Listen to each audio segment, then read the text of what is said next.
The Bering Sea doesn't negotiate. It doesn't care about your mounting debts, your broken equipment, or your desperate need for one last big score. But sometimes, if you're willing to risk everything and push beyond the limits of sanity, it might just reward your recklessness with riches beyond imagination. This is exactly what happened to Shawn during what would become the most profitable and dangerous gold mining season of his career. December in the Bering Sea is when smart miners pack up and head home. Temperatures plummet below 15 degrees, ice forms with alarming speed, and the already dangerous waters become a frozen death trap for the unprepared. Most crews were already winterizing their equipment and calculating their seasonal totals.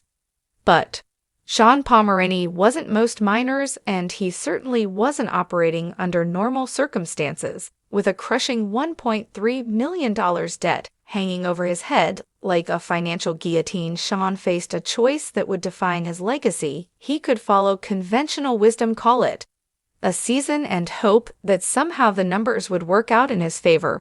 Or he could double down on desperation and push his operation into conditions that would make insurance companies void their policies. The Christine Rose, his weathered but reliable dredge, had been his lifeline through countless seasons. The boat showed every scar of its battles with the unforgiving Bering Sea. Rust stains, welded patches, and the general wear that comes from being pushed beyond manufacturer specifications on a regular basis. What are you doing outside? Yeah, but we got to go towards town now. How it would either save him from financial ruin or become the stage for his final gamble. As ice began forming in the harbor, trapping other vessels in crystalline prisons until spring's thaw, Shawn made his decision. The Christine Rose would venture out one more time into waters that were rapidly becoming more ice than liquid, chasing sonar readings that suggested something different about a particular stretch of seafloor. The breakthrough came when Shawn's excavator arm bit into a section of seafloor that immediately distinguished itself from everything else they'd been working. The material that came up wasn't the familiar sterile sand they'd grown accustomed to processing day after day. Instead, it was thick black mud, that rare of ancient sediment, the kind of material that hadn't been disturbed by human activity in decades, possibly centuries. This wasn't just different dirt, it was a geological time capsule. The stench alone told experienced miners that they'd found something special. Old, undisturbed sediment often means untouched gold deposits, and the smell was unmistakable. Evidence that they'd punched through to virgin ground. The goal is to get as many ounces as humanly possible. I don't plan on not meeting my goal this year. When that first scoop ran through the sill box, the results were immediate and dramatic. Over $14,000 worth of gold emerged from a single bucket of mud, not the microscopic flakes that required magnification to appreciate, but substantial pieces with real weight and presence. Gold that clink-kicked when it hit the collection pan, gold that caught the weak Arctic sunlight and threw it back in brilliant flashes. But this wasn't just a lucky strike. What Shawn had stumbled onto was an ancient river channel where gold had been concentrating for possibly centuries.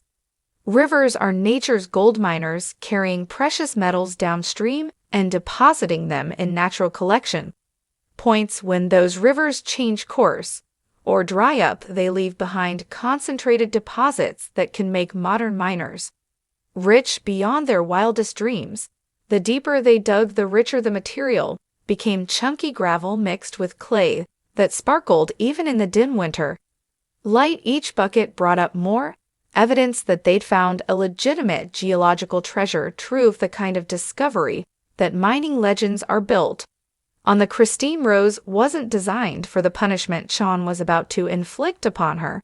As they worked the rich patch of seafloor with increasing intensity, every component of the dredge strained beyond its normal operating parameters. The excavator arm reached farther than the manufacturer recommended, grabbed heavier loads than the specifications called for, and operated in environmental conditions that would void most equipment warranties.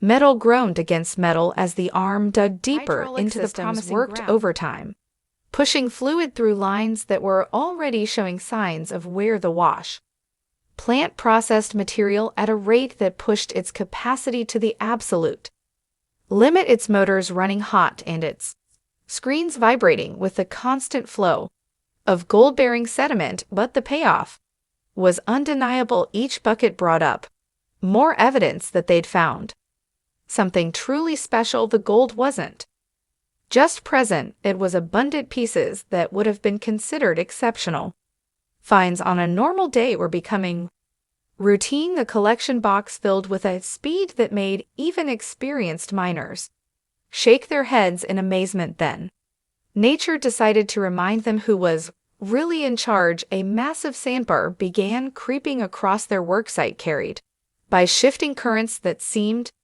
determined to bury their fortune. Tons of sand moved with unstoppable force, covering their strike like a slow-motion avalanche. It was the kind of geological event that could end a season in a matter of hours, burying months of work under an impenetrable layer of sterile sediment. Instead of retreating to safer, less productive ground, Shawn made the decision that would define his season. They would fight through the sandbar, no matter what it cost in fuel, equipment wear, or crew exhaustion. Every bucket of sand they removed brought them closer to the gold-bearing clay underneath, but it also meant burning through resources at an unsustainable rate. Beautiful material. We're making gold. The work was brutal and seemingly endless. Sand is heavy, difficult to process, and offers no reward beyond the promise of what lies beneath. But Shawn's crew attacked it with the desperation of men who knew they were sitting on top of a fortune. They worked in shifts, pushing the equipment to its limits, racing against time and the ever-present threat of more sand moving in to bury their efforts. The breakthrough came when they finally punched through to the cobble layer beneath the sand. Chunky, heavy gravel appeared in the buckets, the kind of material where gold settles and stays put. This wasn't just any gravel, it was virgin cobble that hadn't been touched by previous mining operations. The rocks were rounded and smooth, evidence of ancient water action that had concentrated precious metals and natural collection points. The wash plant sang with renewed vigor as the rich material ran through its chambers. The sound was different now, fuller, more substantial. Experienced miners can tell the difference between processing sterile material and running gold-bearing sediment just by listening to their equipment. Christine Rose was singing the song of success when they finally called for a cleanup to assess their progress. The results exceeded even Shawn's optimistic projections. Gold stacked in the collection box like cordwood, each piece representing thousands of dollars in value. The weight was immediately apparent. This wasn't fool's gold or wishful thinking. This was the real deal, heavy and substantial. The final tally was staggering: over 100 ounces of gold worth more than $150,000 from a single day's work. To put this in perspective, many mining operations consider themselves successful if they pull 100 ounces in an entire season. Shawn had done it in 8 hours of work in conditions that most miners wouldn't attempt. But the numbers told only part of the story. Inland mine cleanups looking pretty good, yeah, it is. This wasn't just about the money, though. The financial implications were enormous. This was validation of every risk Shawn had taken, every conventional wisdom he'd ignored, every moment when others had called him reckless. The gold in that collection box represented vindication on a scale that few miners ever experience, recognizing that daylight hours weren't enough to maximize the potential of their strike. Shawn made another controversial decision. They would run night operations, working around the clock as possible before conditions became completely impossible or competitors moved in on their territory. Working at night on the Bering Sea is dangerous under the best of circumstances. In winter, with ice forming and temperatures well below freezing, it borders on suicidal. Navigation becomes more difficult in the darkness. Equipment malfunctions are harder to diagnose and repair, and the bitter cold seems even more brutal without the psychological comfort of sunlight. But the night crew proved their worth almost immediately. The same ground that had been so productive during the day continued to yield impressive results after dark. The gold was still there, still waiting in the ancient sediment, and the darkness couldn't diminish its value. One particularly successful night shift yielded over $120,000 in gold, proving that Shawn's gamble on round-the-clock operations was paying off in spectacular fashion. The operation had become a 24-hour gold mining machine, processing tons of material around the clock and extracting wealth at a rate that defied belief. While the main operation was producing record numbers, Shawn decided to investigate persistent rumors about a place called Gold Bottom Creek. This location had achieved almost mythical status among local miners, a place where fortunes could be made by those brave enough to work it, but where the challenges were as legendary as the potential rewards. Gold Bottom Creek lived up to its reputation for difficulty. From the moment they arrived, the location was a soggy maze of mud and water, where every step felt like walking through quicksand. Equipment constantly threatened to bog down in the unstable ground, and progress could be measured in inches rather than yards. Shawn brought a smaller dredge to test the waters, recognizing that the challenging conditions would require specialized equipment and techniques. The first samples showed enough promise to justify the risk and discomfort. Flakes of gold in the pan that suggested larger deposits might be waiting for those persistent enough to find them. While Shawn was pulling record amounts of gold from his various strikes, other operations were facing challenges that highlighted just how difficult Bering Sea mining could be. The Myrtle Irene, a massive barge operation with significantly more resources than Shawn's relatively modest setup, encountered problems that threatened to shut them down completely. One of their 55,000-pound Spud's massive metal legs, designed to anchor the barge in position for mining operations, had become hopelessly stuck in the seafloor. The metal leg had sunk so deep into the mud that it seemed permanently trapped, creating a nightmare scenario for the crew. Without their spud, the Myrtle Irene couldn't maintain position over promising ground. Worse, a storm was approaching, and being stuck in place could mean disaster for the entire operation. They brought in cranes, wrapped cables around the trapped spud, and pushed their equipment to its absolute limits, trying to break it free. When the spud finally ripped loose from the seafloor's grip, the relief was immediate and palpable, but their subsequent cleanup told a sobering story. Despite their massive operation, expensive equipment, and significant crew, they'd managed only 24 ounces of gold, a respectable haul under normal circumstances, but a disappointing result given their investment and capabilities. Another significant development during this remarkable season was the maiden voyage of the Wild Ranger, a new vessel representing years of planning and massive financial investment. The boat's regular captain wasn't available for the inaugural mining operation, so his daughter Elaine stepped up to take command. "Nice out of here. Oh my gosh, what, that looks good? Yeah, that's a good." Elaine's decision to captain the Wild Ranger wasn't just about family loyalty or proving herself in a male-dominated industry. The boat represented a substantial financial gamble that needed to start paying off immediately. Every day it sat idle was money lost, and the pressure to prove its worth was enormous. Gary, the lead diver, jumped into the frigid water. Once they reached their target location, what he found was large boulders that could hide significant gold deposits but made diving operations dangerous and difficult. The rocks created natural collection points for heavy metals, but they also created hazards for divers working in limited visibility and extreme conditions.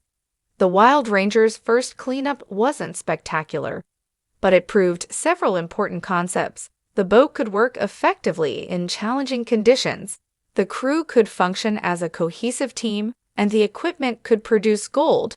It was a foundation to build on, even if it wasn't the instant success that everyone had hoped for. As the season wound down and ice began forming with increasing frequency and thickness, most miners were already calculating their final tallies and planning for the off's equipment was being winterized crews were being paid off, and the general consensus was that another season was in the books.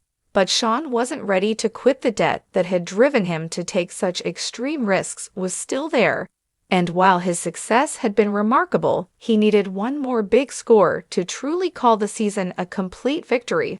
The numbers were good, but they needed to be great. The final push took place in conditions that bordered on the insane. Ice was forming on the boat faster than they could clear it, adding dangerous weight and making every surface dangerous. I hate making a move this late in the season, but I have to know. I have to go check it out. The water temperature had dropped to the point where survival time for a man overboard could be measured in minutes, not hours. The nearest help was hours away, and rescue in these conditions would be nearly impossible.